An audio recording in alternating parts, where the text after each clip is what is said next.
chuồn đầm bò hòn he chuồn đầm bò hòn he tâm tờ to lại ăn khoai cha tâm cha lấy ăn khoai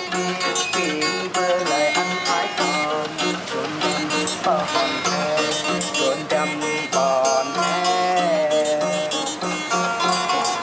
vân lỡ miết kề ăn kép và ăn xa kề ăn kép vòi sò ao kề ăn cuốn nê ô tô hè ăn xiên của ra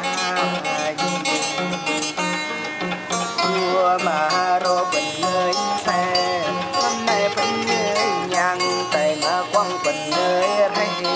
chuồn chân bò hòn he chuồn chân bò hòn he Hãy subscribe cho kênh Ghiền Mì Gõ để không bỏ lỡ